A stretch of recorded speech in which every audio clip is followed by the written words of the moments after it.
Speak, prosodie rate égale 90%. Préparez-vous à découvrir l'histoire effrayante d'Isabelle de Baviera, une reine accusée de sorcellerie et à condamner le feu de joie. Était-ce vraiment coupable ou victime d'un complot? Abonnez-vous et activez la cloche pour ne rien manquer. Préparez-vous, car l'histoire d'Isabelle de Baviera vous laissera essouffler. Nous parlons d'une reine, élégante et puissante, qui a régné au XIVe siècle. Et sa vie, pleine d'intrigues palatiales, de affaires interdites et de terribles accusations, est un échantillon impressionnant de cruauté et de superstition de l'époque. Imaginez une cour médiévale, pleine de luxe et de pouvoir, mais aussi de secrets sombres et de dangers cachés. Isabelle, une femme à avancer à son temps, a contesté les conventions de l'époque. Il est tombé amoureux, s'est marié et a régné avec une force et une intelligence qui ont fait d'elle une cible facile pour ses ennemis. Et sa beauté, son indépendance et son pouvoir ont déclenché la gamme et la jalousie de beaucoup au tribunal. Dans un monde où les femmes devaient être soumises, Isabelle s'est rebellée, et cela a fait d'elle un danger pour ceux qui se sentaient menacés par elle. Mais la vie d'Isabelle a pris une tournure dramatique lorsque les accusations de sorcellerie ont commencé à circuler. Dans une société profondément religieuse et superstitieuse, où la magie noire était un crime terrible, une accusation de sorcellerie était une condamnation à mort. Et la reine, accusée d'hérésie et de pratique des arts sombres, la trouvait piégée dans un réseau de complots et de trahison qui la conduirait à une fin tragique et inattendue. Qui était derrière tout ça? Était-ce un complot? Ou une simple question de malchance? Imaginez un peu Isabelle, née dans une noble famille bavara. Son enfance est passée entre les murs d'un château médiéval, entourée de serviteurs, de dames de compagnie et de l'agitation de la cour. Bien qu'elle soit une fille bleue, sa vie n'était pas exemptée des difficultés de l'époque. Les maladies communes, la précarité de la médecine et l'incertitude constante de l'environnement féodal ont marqué leurs premières années. Dès son plus jeune âge, Isabelle a reçu une éducation selon son statut. Elle a appris à lire, écrire et se développer dans les complexités de la cour.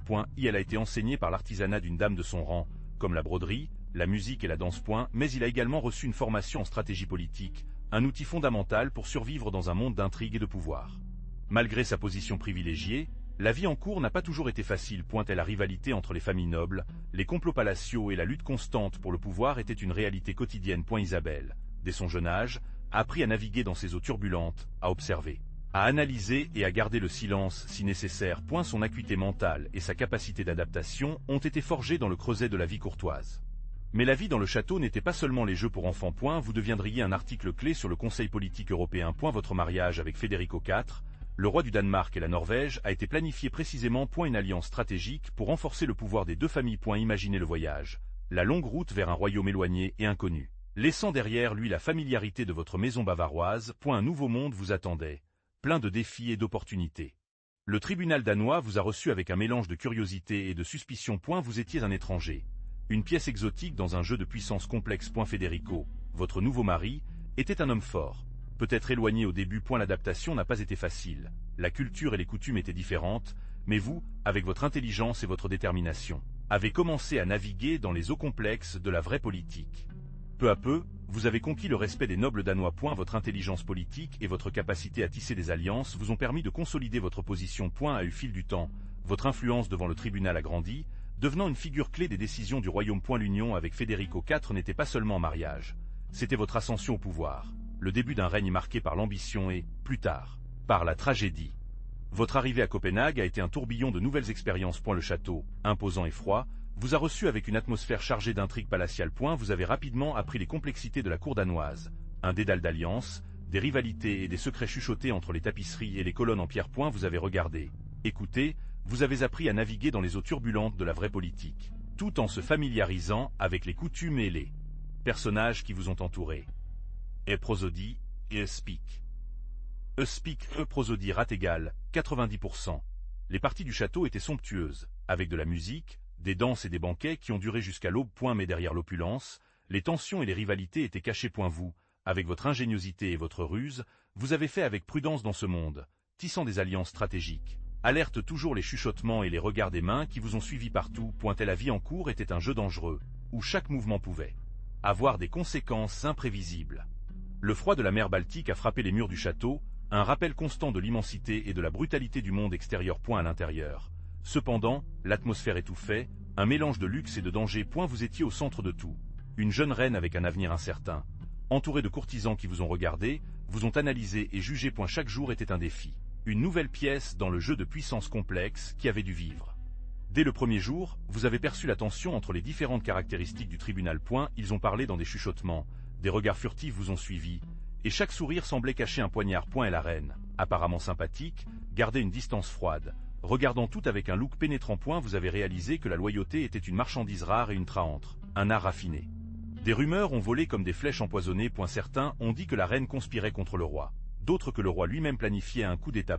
Vous avez appris les rivalités entre les grandes familles nobles, chacune se battant pour le pouvoir et l'influence. Les alliances ont changé avec la vitesse du vent et la méfiance était la norme. Vous avez découvert que même les serviteurs les plus humbles ont participé au jeu d'intrigue. Un simple commentaire occasionnel, un look furtivement échangé, pourrait contenir des informations cruciales. Vous avez appris à lire entre les lignes, à déchiffrer le sens caché derrière des mots amicaux et de faux sourires. La survie à la cour danoise dépendait de votre capacité à naviguer dans cette mer de mensonges et de tromperies. Il a comparu de fragilité, mais son influence devant le tribunal était indéniable. Isabelle, avec sa beauté et sa ruse, a tissé un réseau d'alliances stratégiques. Vous avez regardé comment, avec un geste subtil, un look pénétrant ou un mot soigneusement choisi, j'ai réussi à faire basculer l'équilibre en sa faveur. Ses conseillers, initialement réticents, sont devenus de plus en plus fidèles, captivés par leur intelligence et leur détermination. Le contrôle du tribunal signifiait contrôler le flux d'informations. Vous voyez comment Isabelle a utilisé son réseau de confidentes pour obtenir des nouvelles avant quiconque, lui permettant d'anticiper les pièces de ses ennemis. Ses espions, discrets, efficaces et chuchotés, nourrissant sa stratégie politique avec des informations privilégiées. Mais son influence ne s'est pas limitée aux informations. Isabelle a également habilement géré les ressources économiques du royaume. Elle avait un groupe de fidèles financiers qui gérait le vrai trésor à volonté, finançant des projets qui ont élargi leur pouvoir et affaibli leurs adversaires. Vous avez observé comment chaque devise usée ou inversée était une pièce de plus dans son jeu de puissance complexe. Mais la beauté et la ruse d'Isabelle n'étaient pas suffisants dans un monde dominé par la religion. Vous viviez à une époque de foi profonde, où l'Église avait un immense pouvoir. L'Inquisition, avec ses terribles jugements, était une menace constante pour quiconque a osé remettre en question l'orthodoxie. Les différends entre la papauté et les rois étaient fréquents. Et vous voyez comment la reine a navigué entre ces tempêtes politiques et religieuses, cherchant toujours à maintenir sa position. N'oubliez pas que l'influence de l'Église dans la vie quotidienne était écrasante. Chaque aspect de votre vie, de votre naissance à votre mort, était régi par des dogmes religieux. Les pratiques religieuses étaient essentielles à la survie politique, et toute déviation, aussi minime, pouvait être interprétée comme une hérésie. Isabelle, bien que apparemment dévot, a dû se déplacer attentivement dans ce dédale de croyances et de superstitions. La tension entre la monarchie et l'Église était palpable. Vous avez vu comment la reine a essayé d'équilibrer son pouvoir politique avec la nécessité de maintenir l'approbation du clergé. Une simple erreur, une accusation malveillante, pourrait être suffisante pour déclencher une campagne de diffamation avec des conséquences dévastatrices. Dans un monde où la sorcellerie était une accusation terriblement courante, la frontière entre la politique et la religion était floue et la reine a marché sur une corde raide. Et prosodie, speak. Speak, prosodie rate égale 90%, imaginez le tribunal. Un foyer d'intrigue et de chuchotement. Un jour, un commentaire occasionnel sur une herbe étrange dans le jardin d'Isabelle. Une plante que certains ont dit posséder des propriétés magiques. C'était peut-être une simple curiosité, une observation innocente, mais dans l'atmosphère pleine de superstitions de l'époque, c'était suffisant pour allumer une étincelle de soupçon. Et la beauté d'Isabelle, son intelligence, son influence, tout est devenu suspect, aux yeux de ceux qui l'enviaient.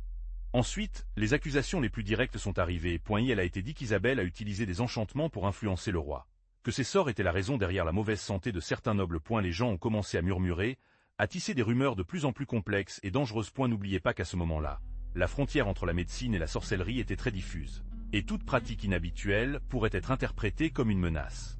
Ces accusations, initialement chuchotées dans les salles du palais, ont commencé à gagner en force. Les ennemis d'Isabelle, toujours vigilants, en ont profité. Ils ont semé le doute dans l'esprit des plus influents, de la peur et de la méfiance. Et la vague croissante de rumeurs est devenue une menace tangible, une tempête qui s'est cachée sur la reine. Mais d'où proviennent ces accusations? Ce fut un processus lent, une boule de neige qui a commencé avec de petites rumeurs. Rappelez-vous l'herbe. Certains l'ont associée à la sorcellerie, une pratique redoutée et incompréhensible. Et la superstition s'est mélangée à la politique, et bientôt, les chuchotements sont devenus des accusations plus sérieuses, alimentées par ceux qui ont vu à Isabelle une menace pour leurs intérêts.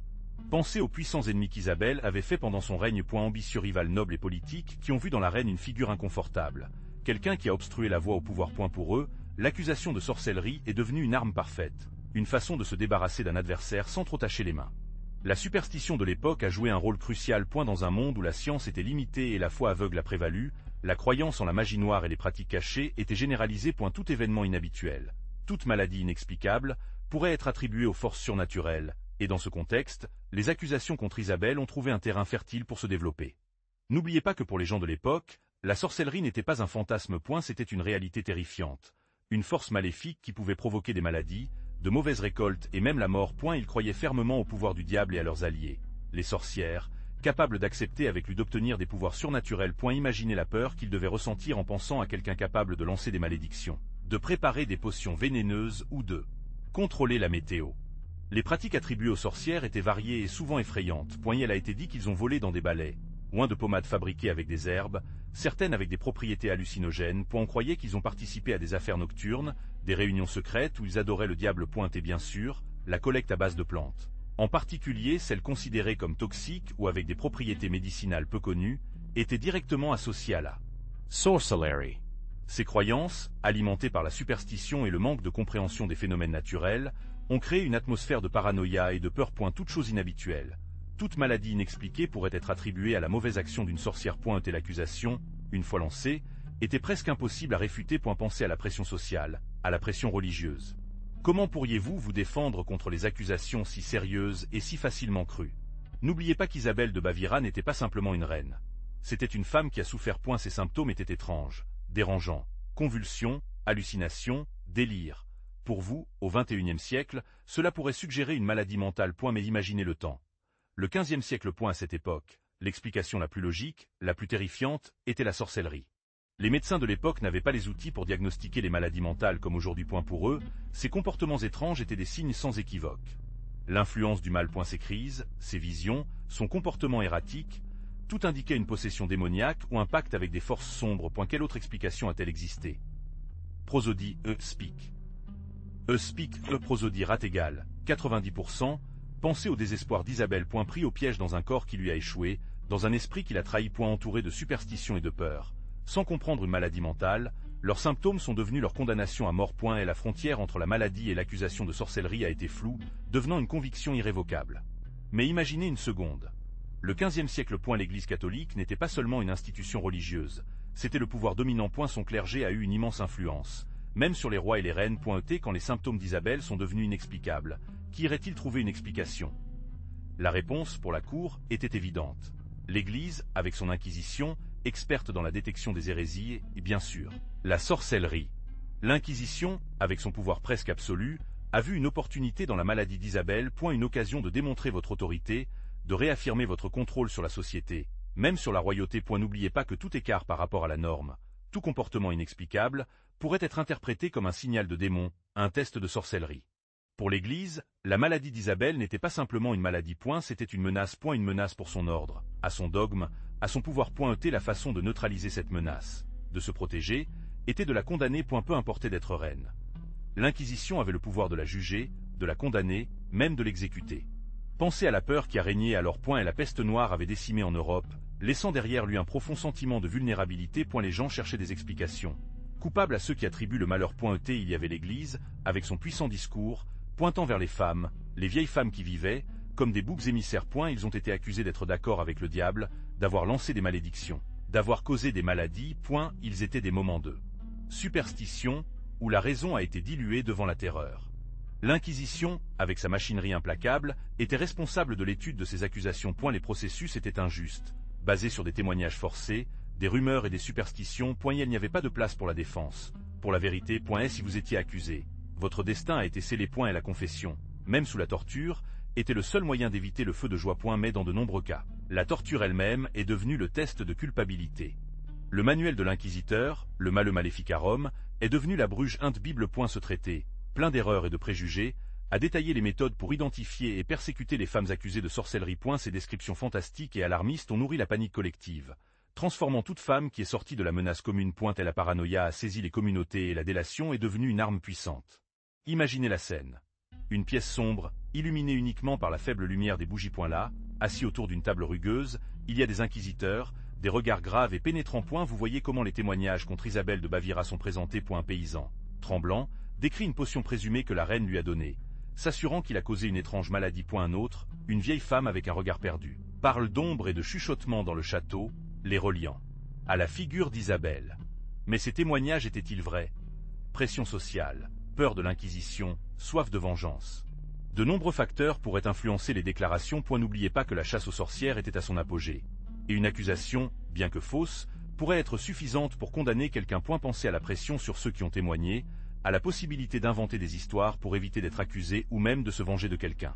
Certains historiens spéculent que la rivalité politique a joué un rôle crucial. Isabelle, avec son caractère fort et ses ambitions, avait des ennemis puissants devant le tribunal. Ces ennemis auraient-ils pu orchestrer une campagne de diffamation en utilisant la peur de la sorcellerie comme une arme pour s'en débarrasser? C'est une question qui continue de résonner à travers les siècles, car la vérité, après le rideau de fumée de la superstition et du pouvoir, est difficile à discerner. Mais imaginez la situation.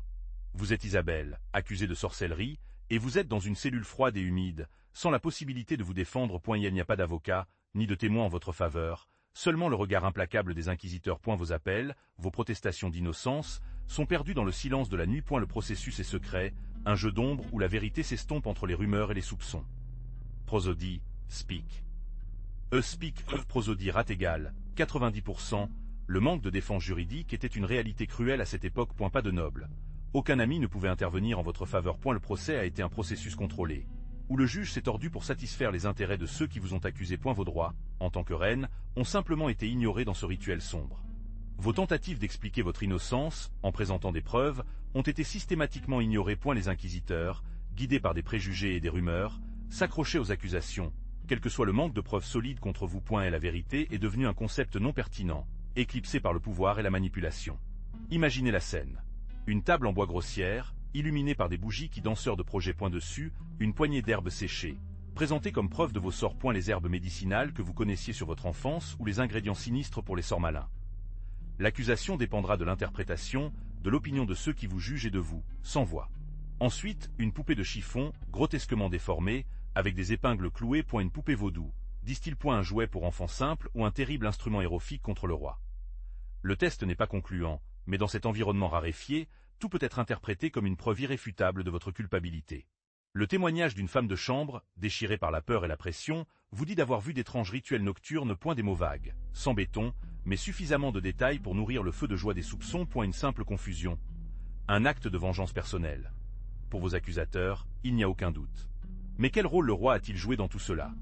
Était-ce un complice silencieux, observant comment la machinerie d'accusation a écrasé Isabelle? Ou au contraire, était-il lui-même une victime, manipulé par des courtisans ambitieux qui ont vu dans la reine une menace pour son pouvoir?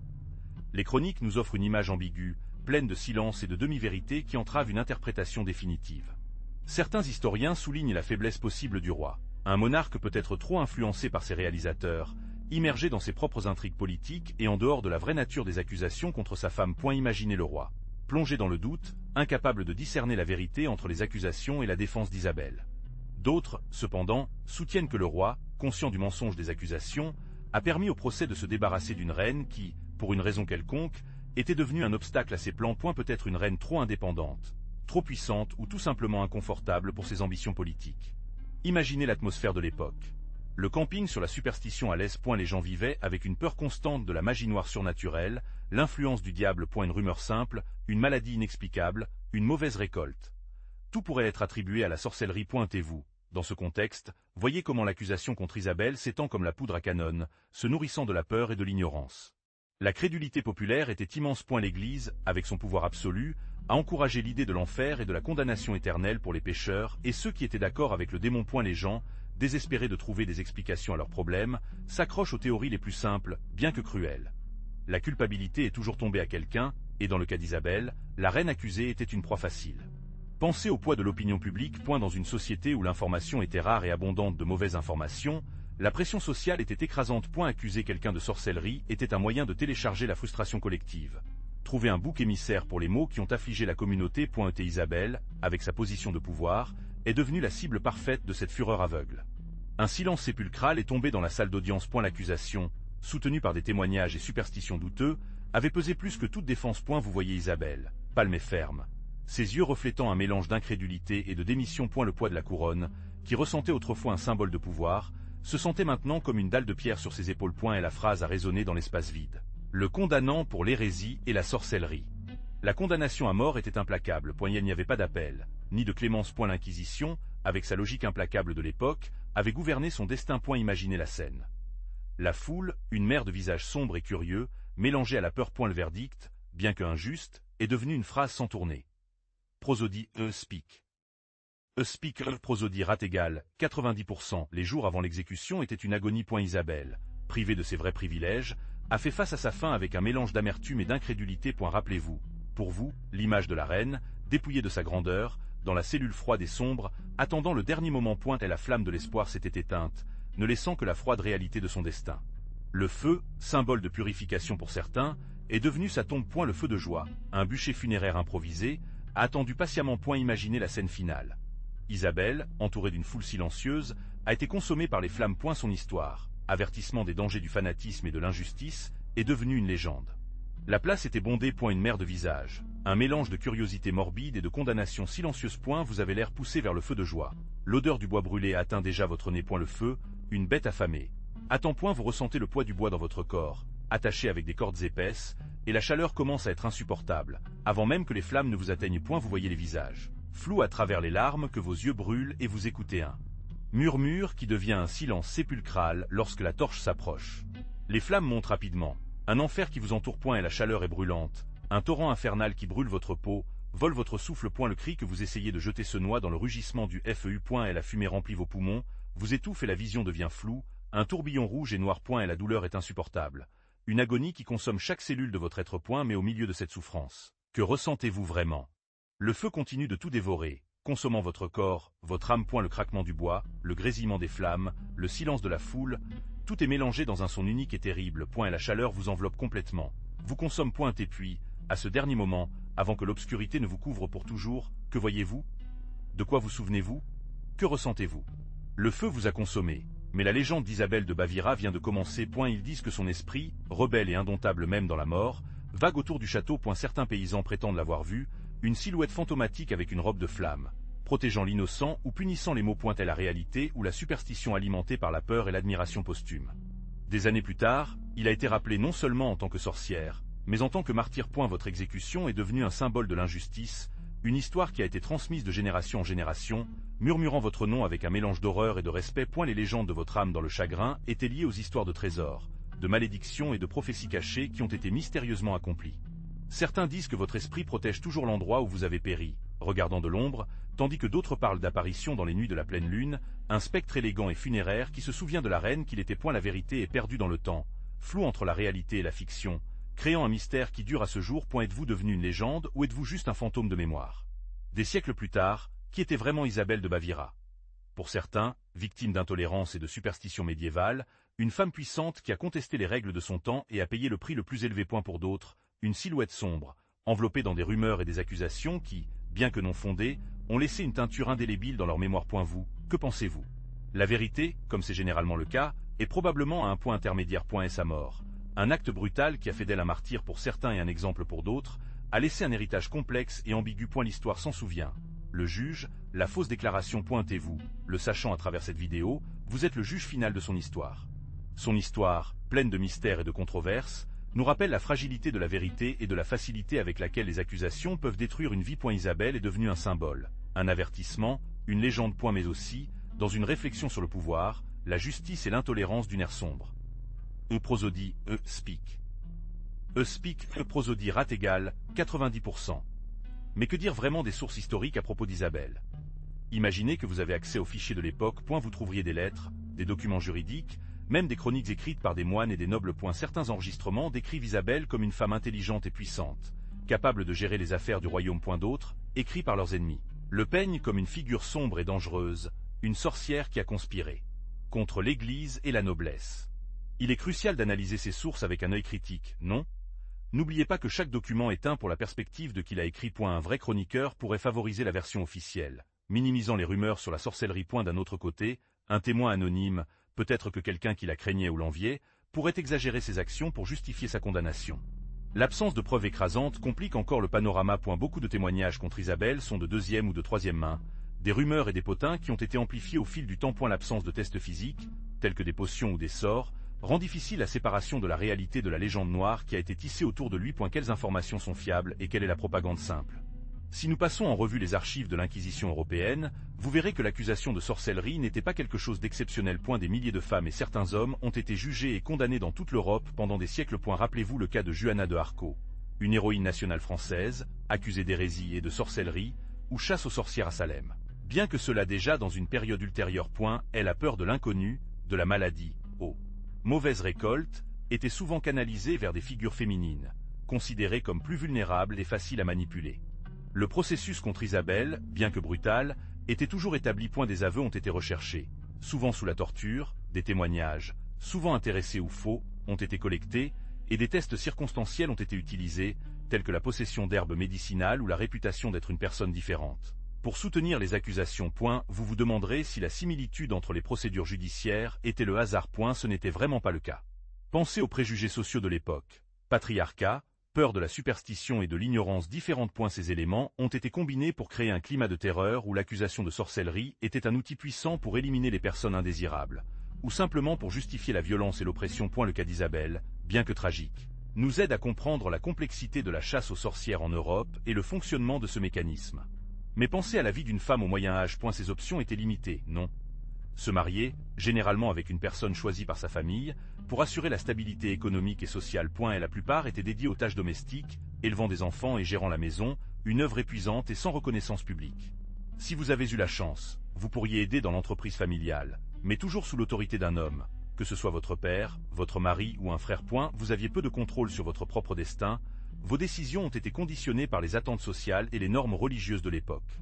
L'éducation était un privilège pour les femmes de la noblesse, mais même elles étaient limitées aux arts domestiques et à la religion. Pour la plupart, l'alphabétisation était un luxe inaccessible. Votre avenir a été prédéterminé par votre genre et les possibilités d'échapper à cette réalité étaient rares, presque non existantes.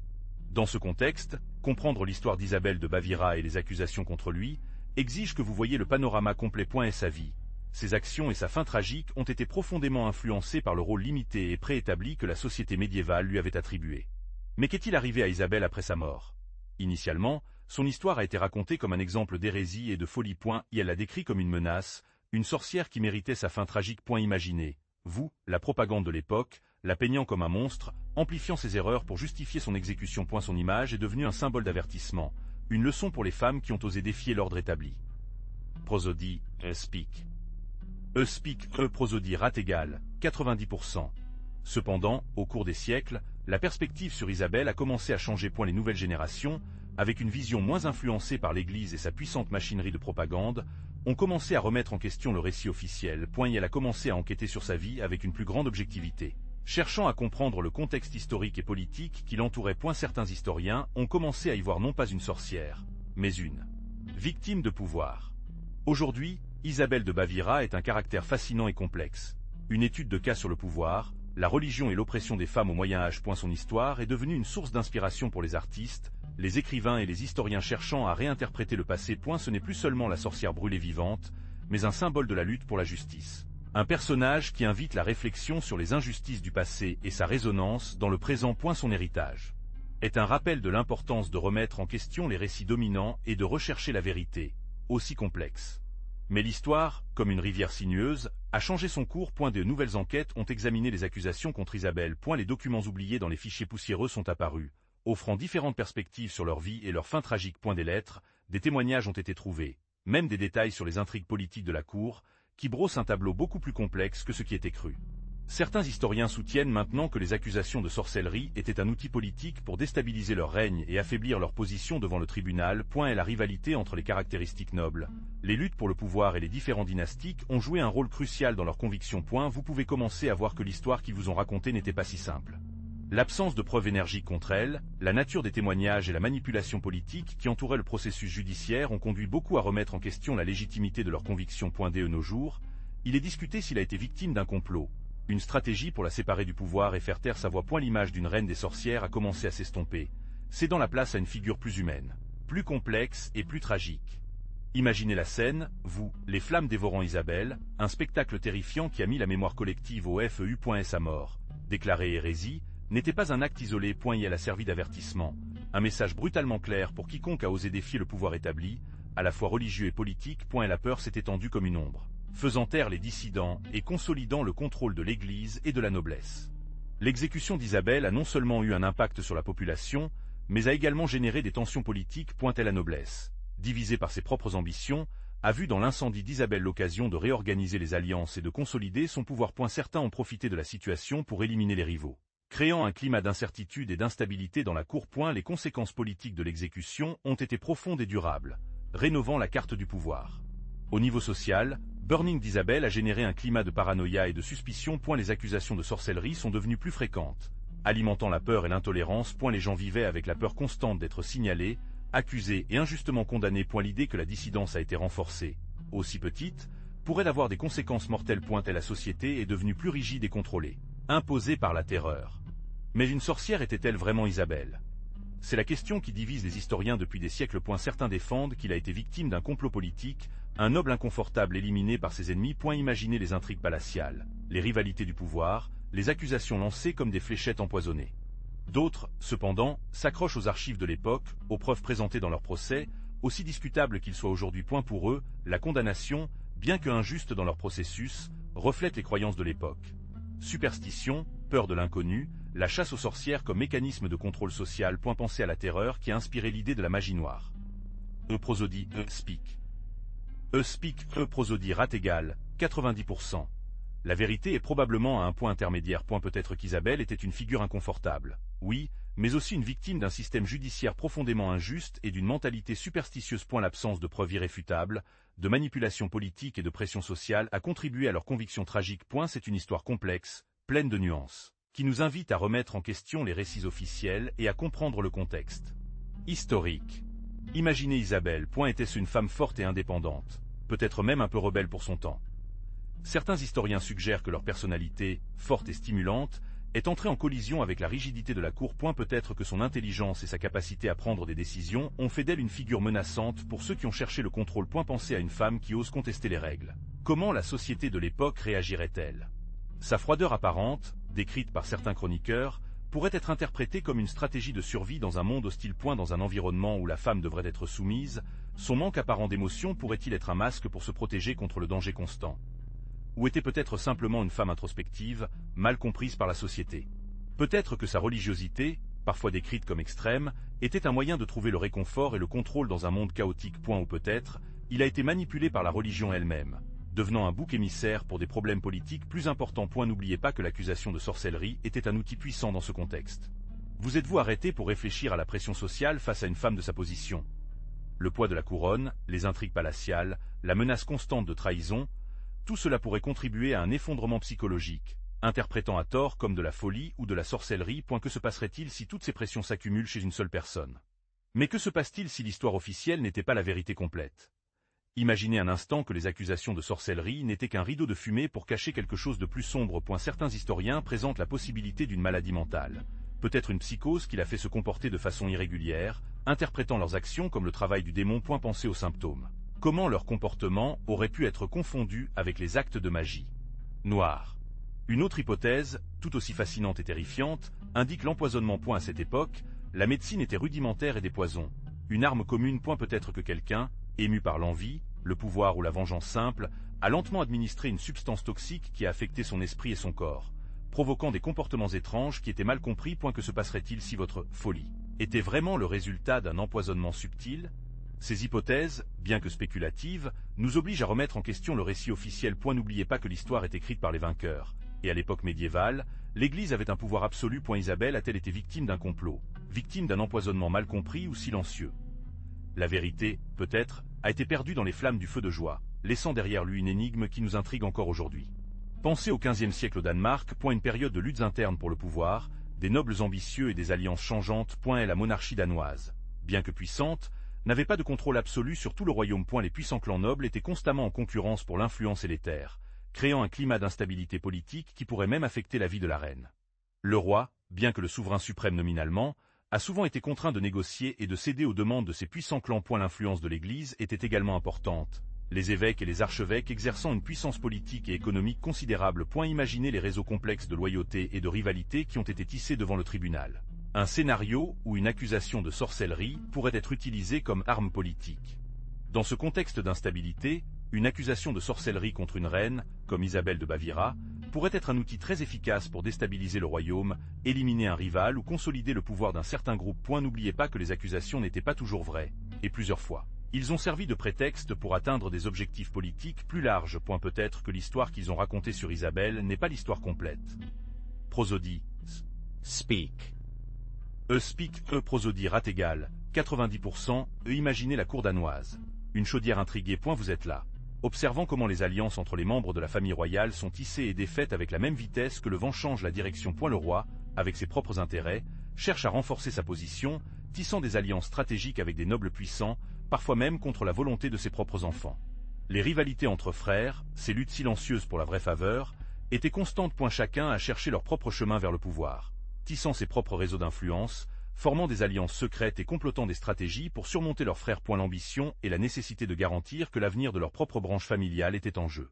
Ces différents familiaux ne se limitaient pas aux hommes. Les femmes de la royauté, malgré leur position secondaire apparente, ont joué un rôle crucial dans ces alliances et conflits. Grâce à des mariages stratégiques, ils pourraient assurer le pouvoir de leur famille, influencer les décisions politiques et les réseaux d'influence qui étaient parfois plus puissants que ceux de leurs maris ou de leurs frères.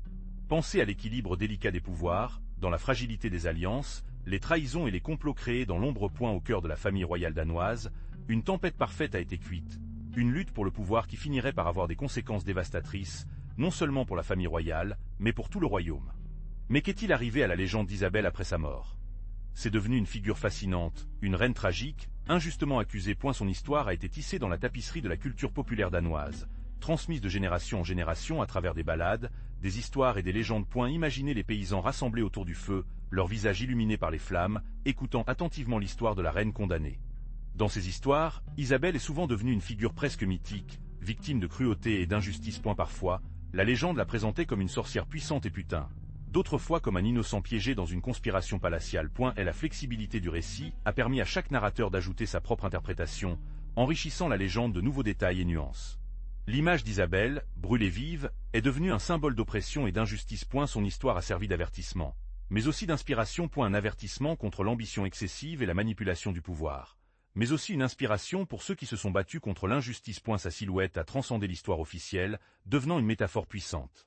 Imaginez, un instant, les quelques représentations artistiques qui ont survécu au fil du temps. Ces images, souvent fragmentées ou détériorées, nous offrent des éclairs de l'apparence d'Isabelle. Une reine imposante, avec le visage marqué par la tristesse et l'injustice?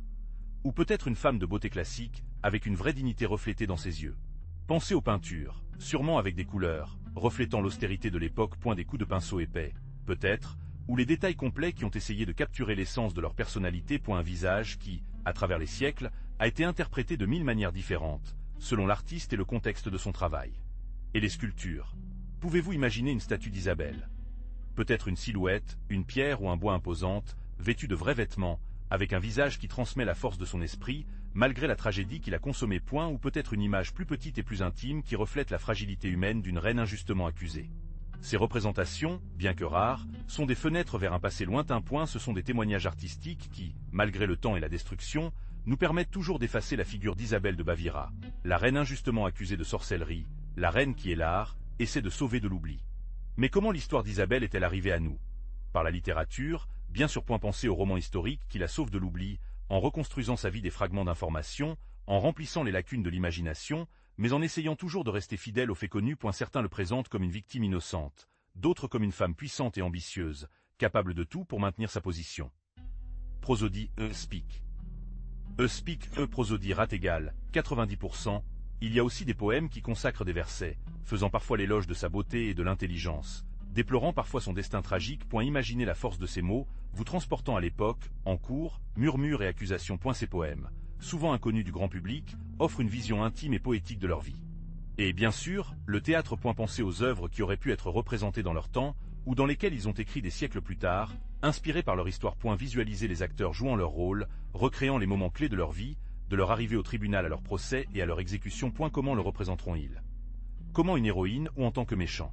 Mais l'histoire fascinante d'Isabelle ne reste pas seule dans les livres. Imaginez la voir sur grand écran, non?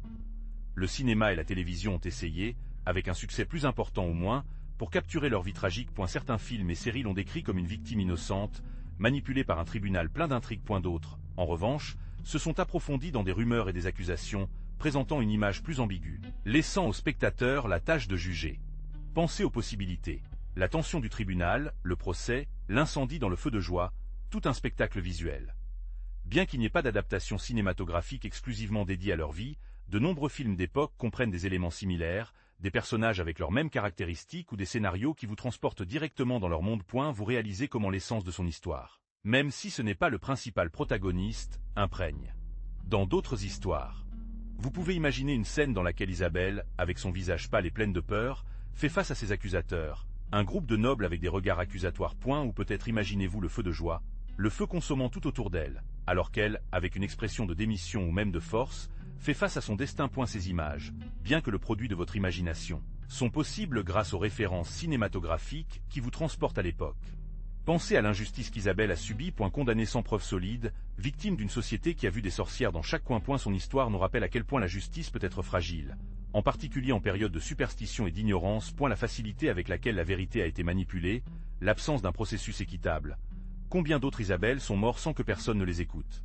L'histoire d'Isabelle sert de miroir. Cela nous montre l'importance de remettre en question les récits dominants, de rechercher la vérité au-delà des préjugés. N'oubliez pas que l'histoire est écrite par les vainqueurs, et que souvent les voix des victimes sont réduites au silence. Vous êtes-vous demandé combien d'histoires comme Isabelle restent cachées dans l'ombre du passé?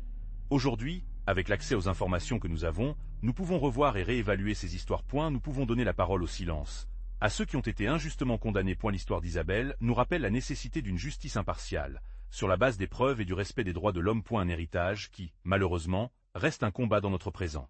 Vous vous demandez sûrement, quelles preuves avait-elle vraiment? La vérité est que très peu. Ils étaient basés sur des rumeurs, dans des témoignages douteux, dans la paranoïa d'une époque qui a vu la sorcellerie partout. N'oubliez pas que l'Inquisition était en plein essor et que l'accusation de sorcellerie était un outil puissant, souvent utilisé pour se débarrasser des ennemis ou des héritiers inconfortables. Et son mari, Carlos VI, quel rôle a-t-il joué dans tout cela?